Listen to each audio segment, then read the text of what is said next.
چھوٹے سے گاؤں میں جو پہاڑوں سے گھرا ہوا تھا، ایک لڑکی رہتی تھی جس کا نام عائشہ تھا۔ عائشہ اپنی نرمی اور رحم دلی کی وجہ سے مشہور تھی۔ وہ اپنی دادی کے ساتھ رہتی تھی، جنہوں نے اسے دوسروں کی مدد کرنے اور اپنے ارد گرد کی دنیا کا خیال رکھنے کی اہمیت سکھائی تھی۔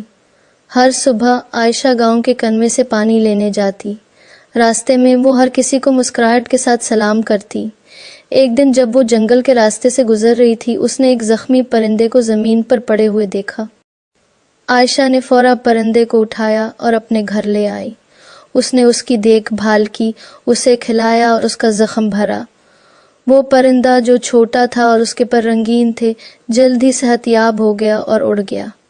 کچھ دن بعد جب عائشہ جنگل میں جڑی بوٹیاں اکٹھی کر رہی تھی تو اس نے جنگل کے ایک چھپے ہوئے حصے سے ایک عجیب روشنی آتی ہوئی دیکھی۔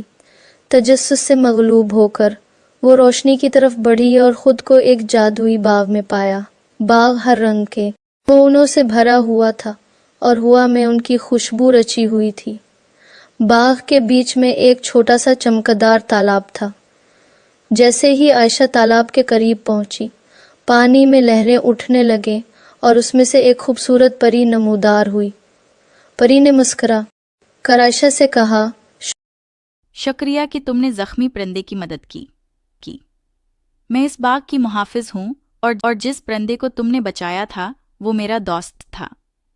تمہاری نیکی کے بدلے میں تمہیں ایک خواہش پوری کرنے کا موقع دیتی ہوں۔ عائشہ نے کچھ لمحوں کے لیے سوچا اور پھر کہا، میں چاہتی ہوں کہ میرا گاؤں ہمیشہ خوش اور خوشحال رہے اور ہر کسی کے پاس کھانے کے لیے کافی ہو۔ پری عائشہ کی بے لوث خواہش سے متاثر ہوئی۔ اس نے اپنا ہاتھ ہلایا اور باغ میں ایک ہلکی ہوا چلی جو اپنے ساتھ ہر قسم کے بیج لے آئی۔ وہ بیج پورے گاؤں میں پھیل گئے اور جلد ہی گاؤں کے ہر باغ میں پھل، سبزیاں اور پھول کھلنے لگے۔ گاؤں والے خوش ہو گئے اور پھر کبھی بھوکے نہیں رہے۔ عائشہ کی نیکی یہاں ختم نہیں ہوئی۔ اس نے دوسروں کی مدد جاری رکھی اور گاؤں اپنی سخاوت اور خوشی کے لیے مشہور ہو گیا۔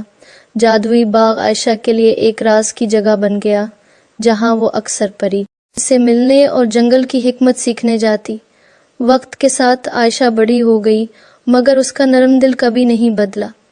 گاؤں ترقی کرتا رہا اور یہ سب ایک نیک دل لڑکی کی بدولت تھا، جس نے ایک چھوٹے سے زخمی پرندے کا خیال رکھا۔